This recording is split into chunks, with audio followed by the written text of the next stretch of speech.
എല്ലാവർക്കും നമസ്കാരം. ഇന്ന് നമ്മൾ ഒരു ഡബിൾ റെസിപ്പിയുമായാണ് വന്നിരിക്കുന്നത്.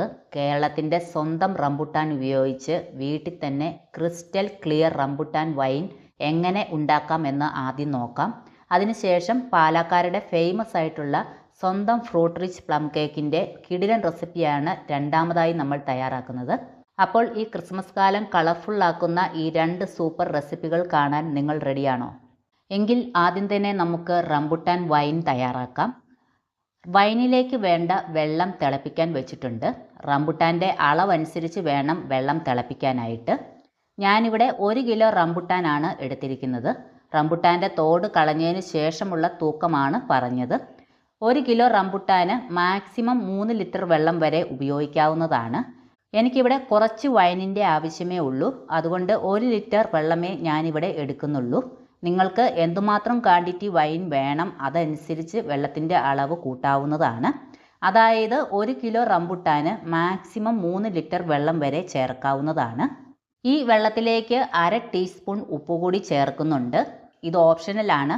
പലർക്കും വൈന് തയ്യാറാക്കുമ്പോൾ പൂപ്പൽ വരുന്നതും അതുപോലെ മുകളിൽ പാട ചൂടുന്നു എന്നൊക്കെ പറഞ്ഞു കേട്ടിട്ടുണ്ട്. അങ്ങനെയുള്ളവർക്ക് ഇതുപോലെ അല്പം ഉപ്പ് ചേർത്ത് വെള്ളം തിളപ്പിക്കുകയാണെങ്കിൽ വൈനിലെ പൂപ്പൽ വരുന്നത് ഒരു പരിധി വരെ കുറയ്ക്കാൻ സാധിക്കും. അതുപോലെ തന്നെ നമ്മൾ വൈൻ തയ്യാറാക്കുമ്പോൾ പ്രത്യേകമായിട്ട് ശ്രദ്ധിക്കേണ്ടത് ഇതിലേക്ക് വേണ്ട കുപ്പി മുതൽ തവി വരെയുള്ള എല്ലാ ഐറ്റംസും കഴുകി നന്നായിട്ട് ഉണങ്ങിയതായിരിക്കണം. ഒട്ടും ഈർപ്പം പാടില്ല. ഇങ്ങനെ ശ്രദ്ധിച്ച് വൈൻ തയ്യാറാക്കിയാൽ പൂപ്പൽ വരില്ല. ഇങ്ങനെയെല്ലാം ശ്രദ്ധിച്ചിട്ടും വൈനിൽ പൂപ്പൽ കാണുന്നവർക്ക് വേണ്ടിയിട്ടാണ് അല്പം ഉപ്പ് ചേർക്കുന്ന രീതി കാണിക്കുന്നത്. ഇനി ഇതിലേക്ക് പനങ്കൽക്കണ്ടമാണ് ചേർത്ത് കൊടുക്കുന്നത്. ഞാനിവിടെ ഈ വൈനിലേക്ക് വേണ്ട മധുരത്തിനായിട്ട് പനങ്കൽക്കണ്ടമാണ് എടുത്തിരിക്കുന്നത്. നിങ്ങൾക്ക് ഇതിന് പകരമായിട്ട് നോർമൽ പഞ്ചസാര എടുക്കാവുന്നതാണ്. ഞാനിവിടെ 350 ഗ്രാം പനങ്കൽക്കണ്ടമാണ് ചേർക്കുന്നത്. ഈ ഒരു അളവാണ് വൈനിന് ചേർക്കുന്നതെങ്കിൽ ഒട്ടും മധുരം കാണില്ല. ഞാനിവിടെ ഷുഗർ പേഷ്യൻസിനും കൂടി കുടിക്കാൻ പറ്റുന്ന രീതിയിലാണ് തയ്യാറാക്കുന്നത്. അതുകൊണ്ടാണ് ഈ ഒരു അളവിൽ മധുരം ചേർക്കുന്നത്. നിങ്ങൾ ചേർക്കുമ്പോൾ കുട്ടികൾക്ക് കൂടി കൊടുക്കാനാണെങ്കിൽ നല്ല മധുരം വേണമെന്നുണ്ടെങ്കിൽ വൈനിന് 1 കിലോ റംബുട്ടാന് 1 കിലോ പഞ്ചസാര തന്നെ ചേർക്കണം. എന്നാൽ ഒരു മീഡിയം ലൈറ്റ് ആയിട്ടുള്ള മധുരം മതിയെങ്കിൽ 1 കിലോ റംബുട്ടാന് 500നും 750 ഗ്രാമിനും ഇടയിലുള്ള മധുരം ചേർത്താൽ മതിയാവും. കാരണം യഥാർത്ഥ വൈനെന്ന് വെച്ചാൽ ചെറിയൊരു മധുരവും കയ്പും കമർപ്പും എല്ലാം കൂടി ചേരുമ്പോഴാണ് ഒരു വൈൻ കുടിക്കുമ്പോൾ ഉണ്ടാകുന്ന ഫീലിങ്സ് നമുക്ക് കിട്ടുന്നത്. അപ്പോൾ ഈ വെള്ളം നന്നായിട്ട് തിളച്ച് വന്നിട്ടുണ്ട്. അതുപോലെ പനങ്കൽക്കണ്ടമൊക്കെ നന്നായിട്ട് അലിഞ്ഞ് ചേർന്നിട്ടുണ്ട്. നമുക്ക് തീ ഓഫ് ചെയ്തതിന് ശേഷം നന്നായിട്ട് തണുക്കാനായിട്ട് മാറ്റിവെക്കാം. ഞാനിവിടെ മഞ്ഞ റംബുട്ടാനും ചുവന്ന റംബുട്ടാനും എടുത്തിട്ടുണ്ട്. രണ്ടിനും നല്ല മധുരമാണ്. റംബുട്ടാൻ്റെ തോട് കളഞ്ഞതിന് ശേഷമുള്ള വെയിറ്റാണ് 1 കിലോ. റംബുട്ടാൻ ഇതുപോലെ ഒന്ന് തവി വെച്ച് ഉടച്ചു കൊടുക്കുന്നുണ്ട്. വേണമെന്ന് നിർബന്ധമില്ല. 21 ദിവസം വെച്ചിരുന്ന് എടുക്കാനുള്ളതാണെങ്കിൽ ഇങ്ങനെ ചെയ്യേണ്ട ആവശ്യമില്ല. നിങ്ങൾക്ക് ഒരു 7 ഡേയ്സിനുള്ളിൽ എടുക്കാനാണെങ്കിൽ മാത്രം ഇങ്ങനെ ഉടച്ച് കൊടുത്താൽ മതിയാകും. ഇനി നമ്മൾ ഈ റംബുട്ടാന് കഴുകി ഉണക്കിയെടുത്ത കുപ്പിയിലേക്ക് ഇട്ട് കൊടുക്കുകയാണ്. അങ്ങനെ നമ്മൾ മൊത്തം റംബുട്ടാനും കുപ്പിയിൽ ഇട്ട് കൊടുത്തതിന് ശേഷം നല്ലൊരു ഫ്ലേവറും ടേസ്റ്റും ഒക്കെ കിട്ടാൻ വേണ്ടിയിട്ട് കുറച്ച് സ്പൈസസ് കൂടി ചേർത്ത് കൊടുക്കാം. 1 കഷ്ണം കറുവാപ്പട്ട, 4-5 ഗ്രാമ്പൂ, 2 ഏലയ്ക്ക, 1 താക്കോലം ഫുള്ള്, 1 ജാതിപത്രി ഫുള്ള്, 1 ഉണക്കമുളക് മുറിച്ചിട്ട് കൊടുക്കാം. ഇനി ഇതിലേക്ക് 1 ടീസ്പൂൺ ഈസ്റ്റ് ചേർത്ത് കൊടുക്കാം. ഈസ്റ്റ് കൂടാതെ നിങ്ങൾക്ക് ഇതിലേക്ക് 1 ടേബിൾ സ്പൂൺ വീതം ഗോതമ്പും താത്തിരിപ്പൂവും ചേർക്കാവുന്നതാണ്. ഈ വൈനിൽ കുറച്ചുകൂടി എക്സ്ട്രാ വീര്യം, അതായത് നല്ലൊരു കിക്ക് കിട്ടണമെന്നുണ്ടെങ്കിൽ ഇതുകൂടി ചേർക്കാവുന്നതാണ്. ഈസ്റ്റ് മാത്രമേ ചേർക്കുന്നുള്ളൂ എങ്കിലും ഒരു 21 ദിവസം കഴിയുമ്പോൾ അത്യാവശ്യം നല്ല വീര്യമുള്ള വൈന് നമുക്ക് കിട്ടും. ഇനി നിങ്ങൾക്കൊരു 7 ഡേയ്സിലോ 10 ഡേയ്സിലോ ഒക്കെ എടുക്കാനാണെങ്കിൽ കുറച്ച് പെട്ടെന്ന് വീര്യം കിട്ടണമെന്നുണ്ടെങ്കിൽ ഗോതമ്പും താത്തിരിപ്പൂവും ചേർക്കാവുന്നതാണ്. താത്തിരിപ്പൂവ് എല്ലാ ആയുർവേദ അങ്ങാടി മരുന്ന് കടകളിലും ഇത് ലഭ്യമാണ്. അടുത്തത് ഒരു നാരങ്ങയുടെ നീര് ചേർക്കുന്നുണ്ട്. ഇത് ചേർക്കുന്നത് എക്സ്ട്രാ ഒരു ഫ്രൂട്ടി ടേസ്റ്റ് കിട്ടാനും ഫെർമെൻറ്റേഷൻ നല്ല സ്മൂത്ത് ആകാനും നല്ലതാണ്. അതായത് വൈനിലെ മറ്റു ദോഷകരമായ ബാക്ടീരിയകളും സൂക്ഷ്മാണുക്കളും വളരുന്നത് തടയാൻ സഹായിക്കും. ചില പഴങ്ങൾ, അതായത് റംബുട്ടാൻ പോലുള്ളവ മധുരം കൂടുതലുള്ളതും അസിഡിറ്റി കുറഞ്ഞവയുമാണ്. അങ്ങനെയുള്ള പഴങ്ങൾ ഉപയോഗിച്ച് വൈൻ ഉണ്ടാക്കുമ്പോൾ നാരങ്ങാനീര് ചേർക്കുന്നത് വൈനിന് നല്ല ബാലൻസ്ഡ് ആയ ഒരു പുളിരസം ലഭിക്കും. കൂടാതെ നല്ല വീര്യവും രുചിയും ശുദ്ധവുമായ വൈൻ ലഭിക്കാൻ നാരങ്ങാനീര് നല്ലതാണ്. അടുത്തത് ഒരു മുട്ടയുടെ വെള്ള ബീറ്റ് ചെയ്ത് ഒഴിച്ചു കൊടുക്കാം. ഇതും ഓപ്ഷണലാണ്. പല പരമ്പരാഗത വൈൻ റെസിപ്പികളിലും മുട്ടയുടെ വെള്ള ക്ലാരിഫിക്കേഷനായി ചേർക്കാറുണ്ട്.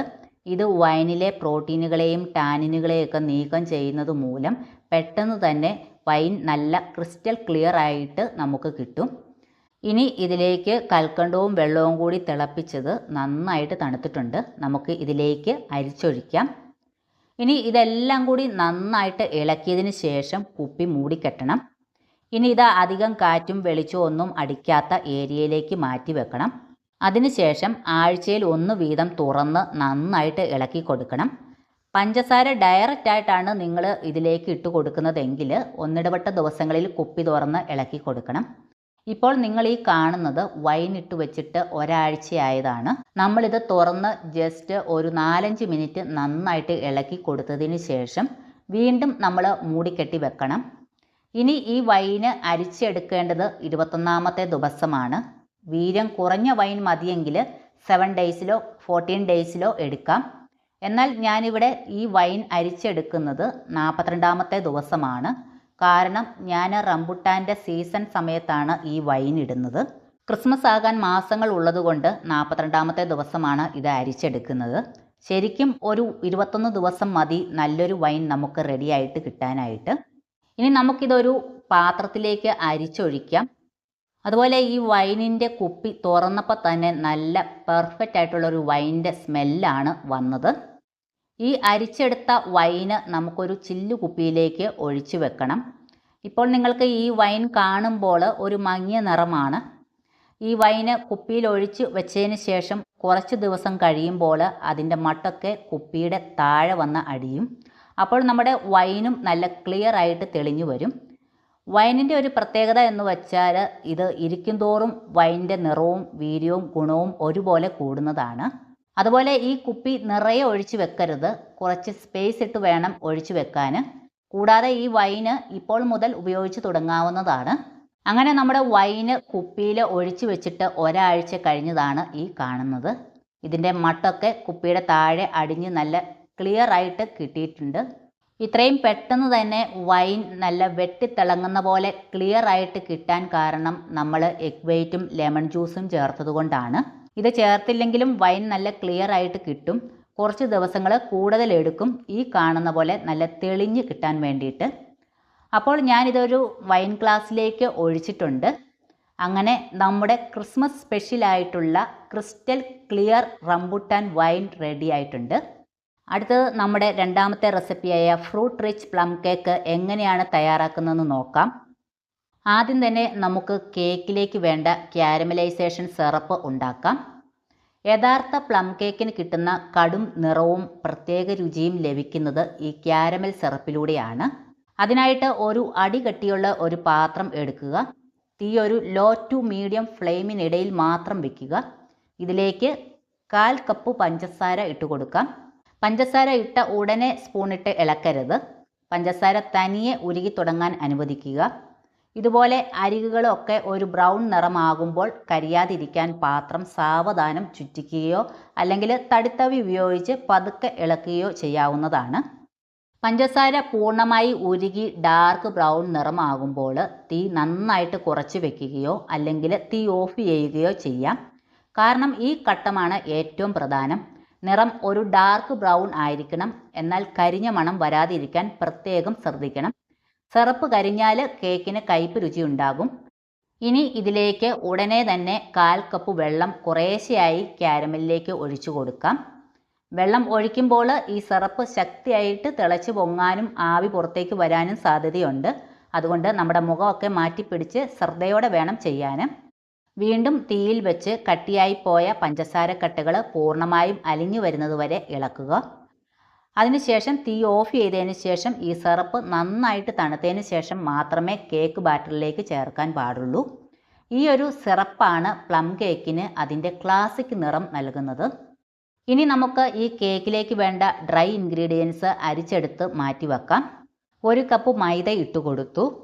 ഇതിലേക്ക് 1 teaspoon baking powder, 1/4 teaspoon baking soda, 1/4 teaspoon ഉപ്പ്, 1 ടീസ്പൂൺ കറുവാപ്പട്ട പൊടിച്ചത്, 1/2 ടീസ്പൂൺ ഗ്രാമ്പൂ പൊടിച്ചത്, 1/2 ടീസ്പൂൺ ജാതിക്ക പൊടിച്ചത്, 1/2 ടീസ്പൂൺ ഏലക്ക പൊടിച്ചത്, 1/2 ടീസ്പൂൺ ചുക്കുപൊടി എല്ലാം കൂടി ചേർത്ത് അരിച്ചെടുത്ത് മാറ്റി വെക്കാം.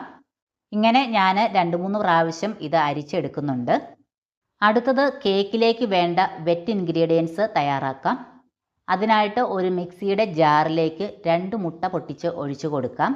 1 ടീസ്പൂൺ വാനില എസൻസും കൂടി ഒഴിച്ചു കൊടുത്ത് ഒരു 15 സെക്കൻഡ് ഹൈ സ്പീഡിലിട്ട് അടിച്ചെടുക്കുക. ഇനി ഇതിലേക്ക് 1/2 കപ്പ് ബ്രൗൺ ഷുഗർ ചേർത്ത് വീണ്ടും 10-15 സെക്കൻഡ് ഹൈ സ്പീഡിൽ അടിച്ചെടുക്കുക. ബ്രൗൺ ഷുഗറിന് പകരം നോർമൽ പഞ്ചസാര വേണമെങ്കിലും പൊടിച്ചിട്ട് ചേർത്ത് കൊടുക്കാം. ഇപ്പോൾ ഇത് അടിച്ചെടുത്തു. ഇനി ഇതിലേക്ക് 100 ഗ്രാം ബട്ടർ കൂടി ചേർത്ത് കൊടുക്കാം. ബട്ടർ റൂം ടെമ്പറേച്ചറിൽ ആയതിനു ശേഷം മാത്രമേ ഇട്ട് കൊടുക്കാവൂ. ഇനി വീണ്ടും ഇത് ഒരു 10-15 സെക്കൻഡ് ലോ സ്പീഡിൽ മാത്രം അടിച്ചെടുക്കുക. ബട്ടർ ചേർത്തതിന് ശേഷം ഹൈ സ്പീഡിൽ വേണ്ട, ലോ സ്പീഡിൽ അടിച്ചെടുത്താൽ മതി. ഈ അടിച്ചെടുത്ത മിശ്രിതം നന്നായിട്ട് തണുത്ത ക്യാരമൽ സിറപ്പിലേക്ക് ഒഴിച്ചു കൊടുക്കാം. അതിനുശേഷം ഇത് നന്നായിട്ടൊന്ന് മിക്സ് ആക്കിയിട്ട് മാറ്റി വെക്കാം. ഇനി ഇതിലേക്ക് സോക്ക് ചെയ്ത ഡ്രൈ ഫ്രൂട്ട്സ് 1 കപ്പാണ് എടുത്തിരിക്കുന്നത്. 1 കപ്പ് മൈദയ്ക്ക് മിനിമം 1 കപ്പെങ്കിലും ഡ്രൈ ഫ്രൂട്ട്സ് എടുക്കണം. ഡ്രൈ ഫ്രൂട്ട്സിൻ്റെ അളവ് കൂടുന്നതിനനുസരിച്ച് കേക്ക് റിച്ച് ആയിരിക്കും. ഡ്രൈ ഫ്രൂട്ട്സ് സോക്ക് ചെയ്യുന്നതിൻ്റെ വീഡിയോ മുൻപ് അപ്ലോഡ് ചെയ്തിട്ടുണ്ട്. ആൽക്കഹോളിക് രീതിയിലും നോൺ ആൽക്കഹോളിക് രീതിയിലും ഡ്രൈ ഫ്രൂട്ട്സ് സോക്ക് ചെയ്തിരുന്ന വീഡിയോയുടെ ലിങ്ക് ഡിസ്ക്രിപ്ഷൻ ബോക്സിൽ കൊടുത്തേക്കാം. ഈ കാണുന്ന ഡ്രൈ ഫ്രൂട്ട്സ് 2 വർഷം മുമ്പ് സോക്ക് ചെയ്ത് വെച്ചിരുന്ന ഡ്രൈ ഫ്രൂട്ട്സ് ആണ്. മിനിമം നമ്മൾ ഒരാഴ്ചയെങ്കിലും സോക്ക് ചെയ്ത ഡ്രൈ ഫ്രൂട്ട്സ് ആയിരിക്കണം ഫ്രൂട്ട് റിച്ച് പ്ലം കേക്കിന് നല്ലത്. കൂടുതൽ നാൾ സോക്ക് ചെയ്ത ഡ്രൈ ഫ്രൂട്ട്സ് ആണ് കേക്കിൽ ചേർക്കുന്നതെങ്കിൽ അതിനനുസരിച്ച് കേക്കിൻ്റെ രുചിയും വർദ്ധിക്കും. ഇനി ഇതിലേക്ക് 1/4 കപ്പ് നട്ട്സ് ക്രഷ് ചെയ്തത് ഇടുകയാണ്. ഞാനിവിടെ ബദാമും ക്യാഷ്യൂ നട്ട്സും കുറച്ച് പിസ്തയും എടുത്തിട്ടുണ്ട്. നിങ്ങളുടെ കൈവശം ക്യാഷ്യൂ നട്ട്സ് മാത്രമേ ഉള്ളൂവെങ്കിൽ അത് മാത്രം 1/4 കപ്പ് ചേർത്താലും മതി. ഇനി ഇതിലേക്ക് കുറച്ച് ടൂട്ടി ഫ്രൂട്ടി പല കളറുള്ളത് 1/4 കപ്പ് ചേർക്കുന്നുണ്ട്. ഇത് ഓപ്ഷണലാണ്. കേക്ക് മുറിക്കുമ്പോൾ ഒരു ഭംഗിക്ക് വേണ്ടിയിട്ട് ചേർക്കുന്നതേ ഉള്ളൂ. ഇത് വേണമെങ്കിൽ ഒഴിവാക്കാവുന്നതാണ്. ഇനി ഇതിലേക്ക് നമ്മൾ അരിച്ചു വെച്ചതിൽ നിന്നും 2 ടേബിൾ സ്പൂൺ മൈദ ചേർത്ത് ഒന്ന് ഇളക്കിയെടുക്കാം. ഇങ്ങനെ ചെയ്താൽ മാത്രമേ ഫ്രൂട്ട്സ് കേക്കിൻ്റെ എല്ലായിടത്തും ഒരുപോലെ ഈവനായിട്ട് കാണുകയുള്ളൂ. അല്ലെങ്കിൽ കേക്കിൻ്റെ അടിയിൽ ഫ്രൂട്ട്സ് അടിഞ്ഞു കിടക്കും. ഇനി നമ്മൾ മിക്സ് ചെയ്ത് വെച്ച വെറ്റ് ഇൻഗ്രീഡിയൻസിലേക്ക് ഡ്രൈ ഇൻഗ്രീഡിയൻസ് ആയ മൈദ മിശ്രിതം കുറേശ്ശെ ഇട്ട് മിക്സ് ആക്കുക. നല്ലതുപോലെ മിക്സ് ആക്കിയതിന് ശേഷം ഈ ഡ്രൈ ഫ്രൂട്ട്സ് നമുക്കിതിലേക്ക് ചേർത്ത് ഒന്നും കൂടി മിക്സ് ആക്കാം. ഇപ്പോൾ നമ്മുടെ കേക്ക് ബാറ്റർ റെഡി ആയിട്ടുണ്ട്. ഇനി നമുക്കിത് കേക്ക് ടിന്നിലേക്ക് ഒഴിച്ചു കൊടുക്കാം. അതിനായിട്ട് 7 ഇഞ്ചിൻ്റെ സ്ക്വയർ ഷേപ്പിലുള്ള കേക്ക് ടിന്നാണ് എടുത്തിരിക്കുന്നത്. റൗണ്ട് ഷേപ്പിലുള്ള കേക്ക് ട്രേ വേണമെങ്കിലും എടുക്കാവുന്നതാണ്. ഇതിൽ അല്പം ബട്ടർ അല്ലെങ്കിൽ ഓയിൽ സ്പ്രെഡ് ചെയ്തതിന് ശേഷം ബട്ടർ പേപ്പർ വെച്ച് കൊടുത്തിട്ടുണ്ട്. ഇനി ഇതിലേക്ക് ബാറ്റർ ഒഴിച്ചു കൊടുക്കാം. അതിനുശേഷം നന്നായിട്ട് തട്ടിക്കൊടുക്കാം. കേക്കിനുള്ളിലെ എയർ ബൗൾസ് ഒക്കെ പോകാനായിട്ട് നന്നായിട്ട് 2-3 പ്രാവശ്യം ഇതുപോലെ തട്ടിക്കൊടുക്കാം. അതിനുശേഷം മുകളിൽ നട്ട്സും ഫ്രൂട്ട്സും ഒക്കെ വെച്ച് വേണമെങ്കിൽ അലങ്കരിക്കാം. ഈ ഒരു കേക്ക് സ്റ്റൗവിൽ വെച്ചും ഓവനിൽ വെച്ചും ബേക്ക് ചെയ്തെടുക്കാവുന്നതാണ്. സ്റ്റൗവിൽ വെച്ച് ബേക്ക് ചെയ്യുന്ന വീഡിയോ മുൻപ് അപ്ലോഡ് ചെയ്തിട്ടുണ്ട്. അതിൻ്റെ ലിങ്ക് ഡിസ്ക്രിപ്ഷൻ ബോക്സിൽ കൊടുത്തേക്കാം. ഞാൻ ഈ കേക്ക് ഓവനിൽ 160 ഡിഗ്രി സെൽഷ്യസിൽ 1 മണിക്കൂറാണ് ബേക്ക് ചെയ്യുന്നത്. കേക്ക് ഇപ്പോൾ റെഡി ആയിട്ടുണ്ട്. ഇതുപോലെ ഒരു സ്ക്യൂർ വെച്ച് കുത്തി നോക്കുമ്പോൾ അതിൽ പറ്റിപ്പിടിക്കാതെ നല്ല ക്ലിയർ ആയിട്ട് കിട്ടുന്നുവെങ്കിൽ നമ്മുടെ കേക്ക് റെഡിയാണ്. ഈ ഒരു കേക്ക് ഞാനിപ്പോൾ കട്ട് ചെയ്യുന്നില്ല. ഒരു ദിവസം വെച്ചതിന് ശേഷമാണ് കട്ട് ചെയ്യുന്നത്. മിനിമം ഒരു 3 ദിവസമെങ്കിലും വെച്ചതിന് ശേഷം കേക്ക് കട്ട് ചെയ്യുന്നതാണ് കൂടുതൽ നല്ലത്. അതിൻ്റെ കറക്റ്റ് ടേസ്റ്റൊക്കെ, അതായത് നമ്മൾ ഈ കേക്കിൽ ചേർത്ത മസാലയൊക്കെ കേക്കിൽ പിടിച്ച് ആ കറക്റ്റ് ഫ്രൂട്ട് റിച്ച് പ്ലം കേക്കിൻ്റെ ടേസ്റ്റ് നമുക്ക് കിട്ടും.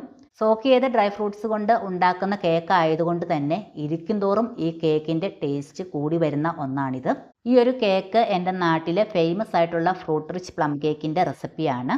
ഈ ഒരു റെസിപ്പി പലതവണ ചെയ്ത് എനിക്ക് യഥാർത്ഥ ടേസ്റ്റിൽ കിട്ടിയതിൻ്റെ റെസിപ്പിയാണ് നിങ്ങളിലേക്ക് ഷെയർ ചെയ്തിരിക്കുന്നത്. അങ്ങനെ നമ്മുടെ 2 സ്പെഷ്യൽ റെസിപ്പികളും ഇവിടെ പൂർണ്ണമായിരിക്കുന്നു. വീട്ടിൽ തന്നെ ഉണ്ടാക്കിയ ക്രിസ്റ്റൽ ക്ലിയർ റംബുട്ടാൻ വൈൻ്റെ ശുദ്ധമായ രുചിയും ഫ്രൂട്ട് റിച്ച് പ്ലം കേക്കിൻ്റെ സമൃദ്ധമായ മധുരവും അടങ്ങിയ ഈ കോമ്പിനേഷൻ ഒന്ന് പരീക്ഷിച്ചു നോക്കിയാൽ നിങ്ങൾ വീണ്ടും വീണ്ടും ഉണ്ടാക്കും എന്നതിൽ സംശയമില്ല. ഈ ഒരു സമയത്ത് റംബുട്ടാൻ ലഭ്യമല്ലെങ്കിൽ വേറെയും കിടിലൻ വൈനുകളുടെ റെസിപ്പീസ് നമ്മുടെ ചാനലിൽ ഇട്ടിട്ടുണ്ട്. അതിൻ്റെ ലിങ്ക് ഡിസ്ക്രിപ്ഷൻ ബോക്സിലും സജഷനായിട്ട് എൻ്റെ സ്ക്രീനിലും കൊടുത്തേക്കാം. അപ്പോൾ ഈ റെസിപ്പികൾ നിങ്ങൾക്ക് ഉപകാരപ്രദമായിട്ടുണ്ടെങ്കിൽ, ഈ ചാനലിലെ വീഡിയോകൾ നിങ്ങൾക്ക് ഇഷ്ടമായിട്ടുണ്ടെങ്കിൽ ലൈക്ക് ചെയ്യുക, ഹൈപ്പ് ചെയ്യുക, കമൻറ്റ് ചെയ്യുക. അപ്പോൾ അടുത്ത നല്ലൊരു വീഡിയോയുമായിട്ട് വീണ്ടും വരാം.